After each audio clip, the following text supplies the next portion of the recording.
हुकूमतें बदली, रियासतें बदली, बदलाव आया दिल्ली के जायके में भी। वक्त के साथ यहाँ के खानसामों और फनकारों ने इसके दस्तरखान में कूट कूट के रंग जड़े, तो जायके के जौहरियों ने वाह वाह की दाद भरी।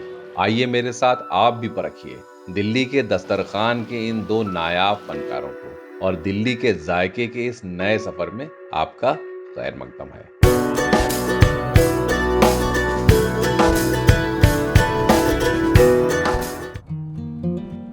बात 2 साल पुरानी है। कोविड से पहले मैंने बस फूड ब्लॉगिंग नई नई शुरू ही की थी कि एक दिन इंस्टाग्राम पे मेरे स्कूल के एक जूनियर का मैसेज आया। कहा, भाई मैं भी आपके साथ दिल्ली एक्सप्लोर करना चाहता हूँ। मैंने भी सोचा एक से भले दो, और इससे मेरी मदद भी हो जाएगी। मेरा हाँ करना था कि बस दूसरे ही दिन हम दिल्ली की चहल पहल का लुत्फ लेते हुए चक्रव्यूह नुमा कनॉट प्लेस में दाखिल हो चुके थे। लुटी बसी सजी संवरी कई बार ये दिल्ली, सुर्ख सफेद लाल सुनहरी है आज भी ये दिल्ली। तू मैं वो हर शख्स जहां यकसा है वो है दिल्ली। तो क्यों न चलें एक बार फिर दिल की उसी नगरी में जो है दिल वालों की दिल्ली। पांडवों की राजधानी इंद्रप्रस्थ की सरजमीन दिल्ली पे तोमर से लेके दिल्ली सल्तनत और मुगलों से लेके ब्रिटिश हुकूमत, सभी संस्कृतियों का रंग चढ़ा हुआ है। इसी रंग पे एक परत 1930 में ल्यूटेंस ने भी चढ़ाई, जो 1947 से इस आजाद हिंदुस्तान की राजधानी है। और इसी ल्यूटेंस दिल्ली के दिल कनॉट प्लेस में है हमारे दिल्ली के जायके के इस सफर की पहली मंजिल, जैन चावल वाले। दोपहर होने को थी और कनॉट प्लेस अपनी पूरी रफ्तार से दौड़ना शुरू कर चुका था। हम भी उसी रफ्तार का हिस्सा बन पहुंच गए मोहन सिंह पैलेस के सामने बाबा खड़क सिंह मार्ग पे। और अगर आप सोच रहे हैं कि हम कौन हैं, तो यही हैं मेरे स्कूल के जूनियर और आज के साथी मयंक राजपूत, और मैं हूं गौस बजाज, इस कहानी का सूत्रधार। We are heading off to Jain Chawal Wala, which is apparently really popular for their rajma चावल। कनॉट प्लेस की चहल पहल को फलांगते हुए हमने जैसे ही कुछ कदम बाबा खड़क सिंह मार्ग के अंदर बढ़ाए, तो पीले से बड़े बोर्ड के नीचे हमारी पहली मंजिल भीड़ से जगमगा रही थी, और दुकान के ऊपर इस सुनहरे ताज पे गाढ़े लाल अक्षरों में जैन चावल वाले का नाम जड़ा हुआ था। जैसे ही मैं थोड़ा और नजदीक पहुंचा, तो लाल ऑनिंग्स के नीचे सुर्ख गर्मी के बावजूद दर्जनों सिरों ने दुकान का चेहरा ढका हुआ था। मैंने कशमकश करके थोड़ी जगह बनाई, तो 3 हिस्सों में बटी इस दुकान का मुझे दीदार हुआ, जिसके पहले हिस्से में लोग बड़ी रफ्तार से ऑर्डर दे रहे थे। एक हमारा कर दीजिएगा आप राजमा चावल और 2 लेमन सोडा कर दीजिएगा। बहुत मेहरबानी। 130 सर। टोकन की पर्ची लेके मैं दुकान के दूसरे काउंटर पे सिरों के पीछे जगह बनाने की कोशिश कर ही रहा था कि मुझे दुकान के अंदर आने की दावत दे दी गई। इस दूसरे काउंटर की दुनिया पीछे से बिल्कुल ही अलग थी। भीड़, गर्मी और शोर के बीच तकरीबन 5 कारीगर स्टील के 3 कंपार्टमेंट से लगातार ऑर्डर्स परोस रहे थे। जैसे ही टोकन आता, एक कारीगर स्टील की प्लेट में बादामी बघारे चावल की एक परत बिछा के कई चम्मच छोलों से भिगो देता, और लच्छेदार प्याज के साथ मूंग के पापड़ से प्लेट भर के आगे बढ़ा देता। ठीक इसी तरह दूसरी परात से कढ़ी पकोड़े और राजमा भी परोसा जा रहा था। मैंने कारीगर को जैसे ही अपनी पर्ची थमाई, तो उसने पलक झपकते ही चमकते चावलों को उछालते हुए सजाया और गहरे चम्मच से रसीला राजमा भर के परोस दिया, और प्याज और पापड़ की परतें लगाकर प्लेट मेरे हाथ में फंसाकर लेमनेड के लिए मुझे तीसरे काउंटर की तरफ जाने का इशारा किया।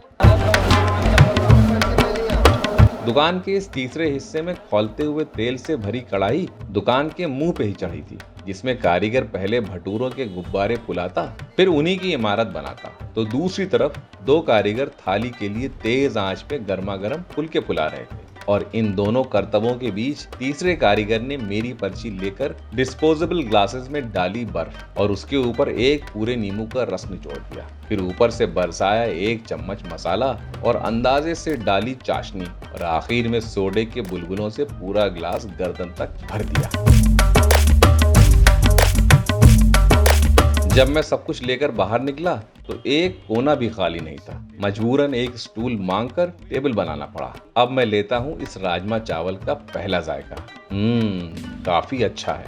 मसाले मखमली हैं लेकिन शोरबे में गाढ़ापन थोड़ा कम। लेमनेड काफी अच्छा है। गर्मी से मुझे फौरन राहत मिल गई। हम राजमा चावल की प्लेट निपटाकर बाहर निकले तो सामने मोहन सिंह पैलेस की बिल्डिंग दिखाई दी। फिर क्या था, इंडियन कॉफी हाउस की तलब तो लाजमी ही थी। गर्मी के प्रकोप से बचने के लिए हम जैसे ही बिल्डिंग में दाखिल हुए, कॉफी की भीनी खुशबू ग्राउंड फ्लोर से ही महसूस होने लगी। इंडियन कॉफी हाउस में दाखिल होते ही लगा मानो सदियों पुराना पन्ना पलट गया। यहाँ वक्त ने दीवारें धुंधली कर दी थीं, लेकिन गुफ्तगू के लम्हे वहीं ठहरे थे और भाप छोड़ती कॉफी मशीन ने उस गुफ्तगू का समा आज भी बांधा हुआ था, जहाँ घंटे मिनटों में खत्म हो जाते हैं। हमने भी कुछ मिनट काटने के लिए ऑर्डर की फिल्टर कॉफी और कोल्ड कॉफी।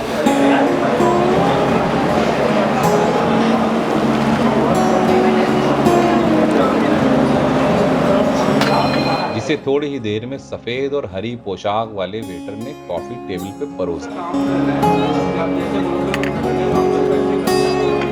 मैंने जायके के हिसाब से उसमें मिलाई चीनी और कुछ देर के लिए चुस्कियों में खो गया। तकरीबन 3 बज चुके थे और सूरज तीसरे पहर में दाखिल हो गया और हम ऊबर में सुकून से बैठ के पहुंच गए करोल बाग की शान, गणेश मच्छी वाले पे।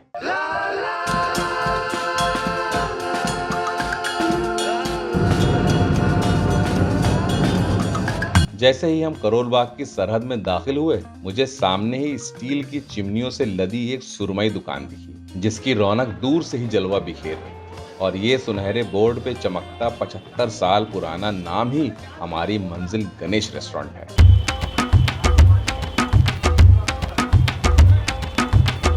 मेरी फूड ब्लॉगिंग की शुरुआत उस वक्त नई थी, लेकिन हौसले बुलंद। झिझकते हुए मैं स्टील के काउंटर्स और तंदूर से सजी 2 मुंह वाली इस दुकान के सामने बस खड़ा ही हुआ था कि तैयारियों ने जोर पकड़ना शुरू कर दिया। तकरीबन शाम के 4 बज चुके थे और मालिक के अपनी गद्दी पे न होने के बावजूद लगभग सभी कारीगरों ने अपनी अपनी जिम्मेदारी के जूते पहन लिए थे।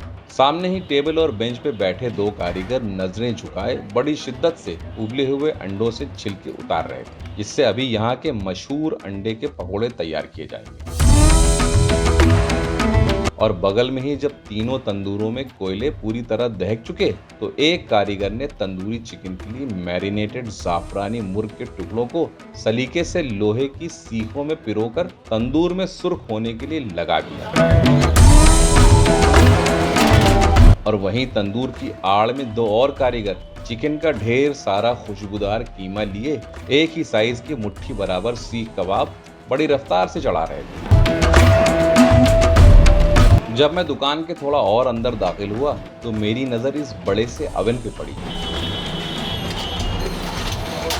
जिसमें एक कारीगर सीखों में गुथे हुए सीख कबाब की ट्रेस एक के ऊपर एक बड़े सलीके से बिछा रहा है। और जैसे ही सीख कबाब तैयार हो जाते, वो नई सीखों की तैयारी शुरू कर देता।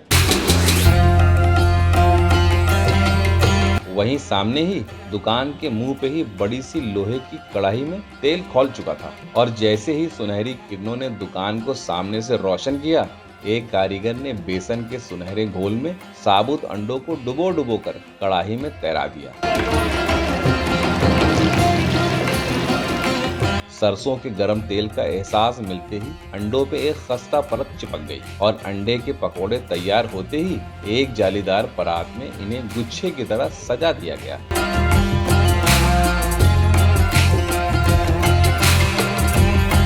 सुलगते हुए धुएं की खुशबू के बीच इस 300 स्क्वायर फीट के मास्टर किचन ने समा सा बांध दिया था और वाकई मैंने इससे खूबसूरत और खामोश तैयारियों का मंजर कहीं नहीं देखा था। मैं भी खामोश धुएं के सुरूर में खोसा रहा था कि गणेश रेस्टोरेंट के मालिक की मुस्कुराहट ने मुझे तलाशा। एक होता ना कि जो ट्रेंड उन्होंने स्टार्ट किया, जो मैरिनेशन प्रोसेस, वो सब कुछ सिमिलर ही है। आपने उसको कंटिन्यू किया। 1947 के बंटवारे में श्री हरिचंद जब पाकिस्तान से दिल्ली आए तो अपने परिवार का पेट पालने के लिए दिन में मजदूरी करते और शाम को रेडी पे इसी इलाके में अपने जायके का हुनर बेचते। और 1960 में खौलते हुए तेल से अशरफियां निकालने के हुनर से इस दुकान की रकम अदा की गई और इस जलवे को उनके बेटे श्री प्रेमचंद के बाद आज उनके पोते दीपक जी भी वही अशरफियां तेल की गहराइयों से बड़े फख्र से निकालते हैं। दीपक जी ने आज फिर 20 कारीगरों की टोली के साथ अपने रब का नाम लेकर लोहे की इस कढ़ाई पे मोर्चा बड़े फख्र से संभाला और दही और अजवाइन में जज्ब सुरमई मछली के साबुत और बोनलेस पीसेस से भरी ट्रेस को अपने इर्द गिर्द सजाना शुरू कर दिया। 5 बज चुके थे और ग्राहकों की आमद अब शुरू हो चुकी, इसीलिए कढ़ाई के बगल में लगी भट्टी भी कोयलों से भर दी गई और उस पे तैनात कारीगर ने सबसे पहले अफगानी मलाई बोटी की सफेद सीखें बिछाकर साथ में सुर्ख लाल चिकन टिक्कों को भी धीमी आंच में सेकना शुरू कर दिया।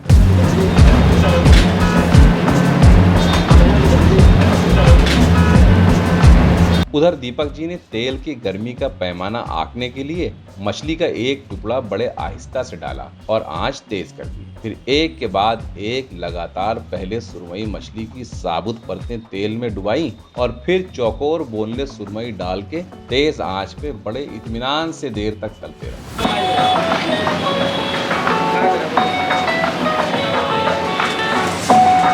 रोज की तरह आज फिर दीपक जी का हैरत अंगेज करतब देखने के लिए भीड़ इकट्ठा होना शुरू हो चुकी थी। मेरी भी एक्साइटमेंट हलक में आ चुकी थी। दीपक जी ने मछली का एक टुकड़ा डालते ही बड़ी बेफिक्री से सारी उंगलियां तेल में डुबो दी। मेरी आंखें हैरानी में खुली की खुली रह गईं। I haven't seen such a act. वो लोग तो पूरा ही डालेंगे नहीं और सागर में बिल्कुल ऐसे ही निकाल लेते हैं। उनका जादू यहाँ रुका नहीं। उन्होंने फिर मछली के एक कतले को छन्ने से उठाया और हाथों से ही गलावट का पैमाना मापा और एक आखिरी बार फिर सारी उंगलियां खोलते हुए तेल में टहला दी। वाकई हैरत अंगेज करने वाला करतब था ये। जब फिश फ्राई खस्ता और सुनहरी होने लगी तो दीपक जी ने हमारे लिए दुकान के बाहर ही टेबल और कुर्सी का इंतजाम कर दिया और तंदूरी मखमली सुरमई की सीखें भी तंदूर में लगवा दी